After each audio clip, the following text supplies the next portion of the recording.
आचार्य जी, दीपावली नज़दीक है और उत्तर भारत में इसको जिन कारणों से मनाया जाता है उसमें सबसे मुख्य कारण है कि श्री राम सीता जी, लक्ष्मण जी और हनुमान जी के साथ वापस घर आए थे। मेरा एक दोस्त है, वो इकोनॉमिस्ट है। उससे जब बात हो रही थी तो वो कह रहा था कि दीपावली पे जितने भी इकोनॉमिक एक्सपर्ट्स हैं वो उम्मीद पूरी लगा कर बैठे हैं कि जो मंदी आई थी वो दोबारा वापस चढ़ेगी। तो ये बात बड़ी मुझे अजीब सी लगी कि शॉपिंग करने का, इन्वेस्टमेंट का और राम जी के घर वापस आने का ये इस त्यौहार में क्या लेना देना है। फिर मुझे ये भी याद आया कि जब हम लोग छोटे थे तो दीपावली में जो पूजा होती थी उसमें लक्ष्मी जी और गणेश जी की मूर्ति होती थी, राम जी की कहीं कोई मूर्ति होती ही नहीं थी। एक देखो, दो बातें समझनी होंगी। एक तो ऐतिहासिक दृष्टि से, एक मनोवैज्ञानिक दृष्टि से। ऐतिहासिक बात यह है कि भारत रहा है किसानों का देश।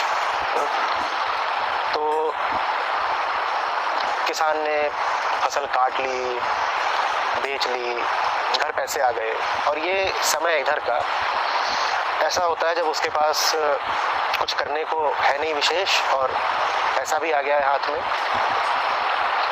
तो उसने जो श्रम करा है और श्रम का उसको जो फल मिला है वो उसका उत्सव करना चाहता है।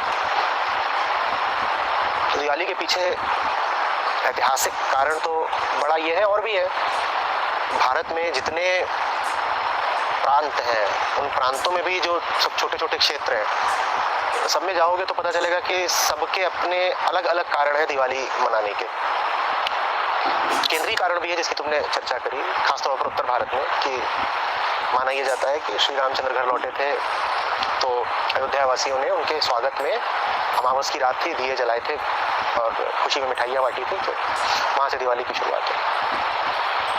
लेकिन भारत के और हिस्सों में जाओ तो वो और कई कारण बता देंगे दिवाली मनाने के, वहाँ वो ये केंद्रीय कारण बताएंगे ही नहीं श्री रामचंद्र जी की घर वापसी का। वैसे ही तुम विश्व के और देशों में चले जाओ, वहाँ भी दिवाली मनाई जाती है। कोरिया में मनाई जाती है, इंडोनेशिया में मनाई जाती है, मलेशिया में मनाई जाती है, कंबोडिया में मनाई जाती है। तो वो लोग भी और कई कारण बता देंगे दिवाली मनाने के।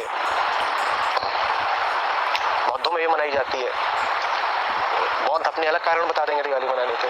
तो ये तो ऐतिहासिक बात हो गई। अगर तुम ये जानना चाहते हो कि दिवाली पर श्री राम की बात बहुत केंद्रीयता से क्यों नहीं होती, लेकिन ऐतिहासिक बात से ज़्यादा जो ज़रूरी है वो है मनोवैज्ञानिक बात। देखो, मनोवैज्ञानिक बात यह है कि ज़्यादातर लोग सुखवादी और भोगवादी होते हैं। उन्हें किसी भी तरीके से सुख चाहिए। सुख माने खुशी, मज़ा चाहिए, मज़ा। और उन्हें भोगना है, नई नई चीज़ें भोगनी है, नए नए अनुभव भोगने हैं, वस्तुओं को, खाने की चीज़ों को, पहनने की चीज़ों को, आराम की चीज़ों को, दूसरे लोगों के शरीरों को उन्हें भोगना है। तो एक तो ज़्यादातर लोगों में, सभी में लगभग, भोग की ये वृत्ति होती है। और दूसरी बात, लोग अपने आप को धार्मिक और नैतिक कहलाना भी पसंद करते हैं, क्योंकि अहंकार के मन में एक डर भी बैठा होता है कि मैं बहुत छोटा हूँ, बहुत नीचा हूँ। अपनी असलियत का उसे कहीं ना कहीं एहसास तो होता ही है। वो जानता है कि बहुत छोटा है, बहुत दुर्बल है, तो वो अपनी सुरक्षा के लिए फिर धर्म का सहारा लेता है। तो वो अहंकार जो है, माने जो आम मन है, आम आदमी है, वो धार्मिक भी कहलाना चाहता है। तो वो इन दोनों चीज़ों को मिला देता है। एक तरफ तो आपकी बहुत इच्छा है भोग करने की, और दूसरी तरफ आप धार्मिक भी कहलाना चाहते हो। तो आप क्या करोगे? आप इस तरह से धार्मिक हो जाओगे कि आपकी धार्मिकता में भोग के लिए एक वैध, लीगल स्थान हो। तो आप फिर अपने त्योहारों को ही कुछ इस तरह से मनाओगे कि ऊपर ऊपर से आप ये कहो कि साहब मैं त्योहार मना रहा हूँ फलानी ऊंची वजह से, धार्मिक कारण है त्योहार के पीछे, लेकिन वास्तव में आप उस त्योहार में क्या कर रहे होगे? भोग कर रहे होगे। तो यही कर रहे हैं ज़्यादातर लोग। ऊपर ऊपर से पूछा जाए तो कहेंगे देखो, हम कोई छोटी मोटी चीज़ की खुशी नहीं मना रहे हैं, बहुत बड़ी चीज़ है हम जिसके साथ अभी जुड़े हुए हैं, किसी हम बहुत बड़ी घटना का उत्सव मना रहे हैं। श्री रामचंद्र घर लौटे थे, लेकिन अंदर ही अंदर बात क्या है? अंदर अंदर बात यह है कि श्री राम से किसी को कोई मतलब ही नहीं। बहुत खेद की बात है, दुर्भाग्य की बात है। आप जब दिवाली पर शॉपिंग करने जा रहे हो तो आपके मन में क्या श्री राम और माता सीता घूम रही हैं? बिल्कुल भी नहीं। आपके मन में तो आपका सुख, आपका भोग घूम रहा है। लोग अगर ईमानदारी से पूछेंगे अपने आप से कि भाई तुम धनतेरस पर सिक्के खरीद रहे हो, बर्तन खरीद रहे हो, जो भी कर रहे हो, इसमें क्या तुम श्री राम से प्रेरित हो या उनकी स्मृति में खरीद रहे हो या उनके प्रति श्रद्धा रखने के कारण खरीद रहे हो? तुम्हारे मन में एक बार भी विचार भी आ रहा है कि श्री राम का ये सब करते हुए? जब आप उस खरीदारी की पूरी प्रक्रिया से गुजर रहे हैं, चाहे आप कपड़े खरीद रहे हो, गाड़ी खरीद रहे हो, आप जो कुछ भी कर रहे हैं, उस पूरी प्रक्रिया में श्री राम की छवि, श्री राम का स्मरण आपके मन में कितनी बार आया? आया ही नहीं। तो खेल तो वही चलना है, मजे लूटने का, कि दुनिया में आए हो तो ऐश कर लो, लेकिन उस ऐश को एक सम्मानीय नाम भी देना है, तो वो फिर नाम दे दिया जाता है कि फलाना त्योहार है, फलाना त्योहार है। ऐसा दुनिया के हर कोने में होता है, दुनिया के हर धर्म में होता है। आप दिवाली की बात न करें, होली में भी यही हो रहा है। जिसको आप राष्ट्रीय पर्व कहते हैं, उन पर भी यही हो रहा है। 15 अगस्त, 26 जनवरी, उनमें भी यही हो रहा है। आप ईद की बात करें, वहां भी यही हो रहा है। क्रिसमस की बात करें तो वहां तो बिल्कुल ही घनघोर तरीके से यही हो रहा है।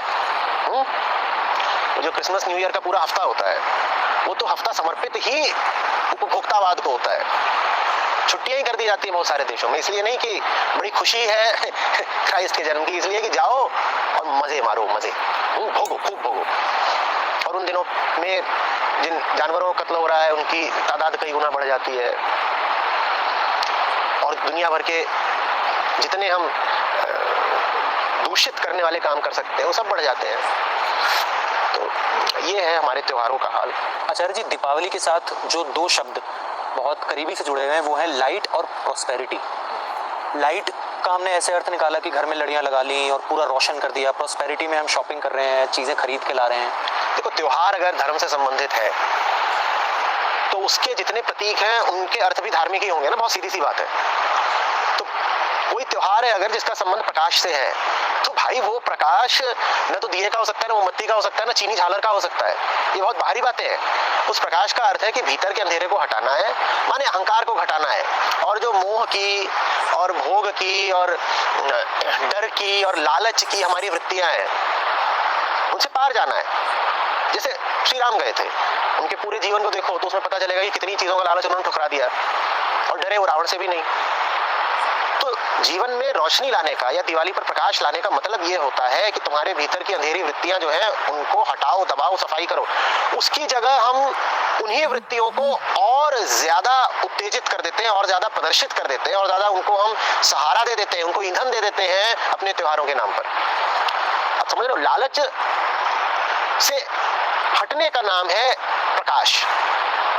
और दिवाली पर जिधर देखो उधर लालच ही बिखरा हुआ है। तो दिवाली पर आप प्रकाश ला रहे हो या और ज्यादा अंधेरा ला रहे हो? आप समझ रहे हो?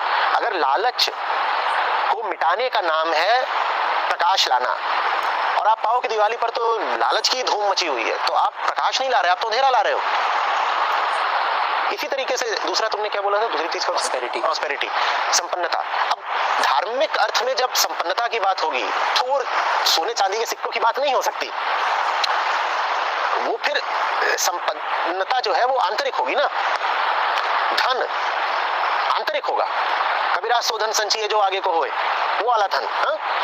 कबीर साचा सूरमा लड़े धनी के हेत, वो वाला धनी।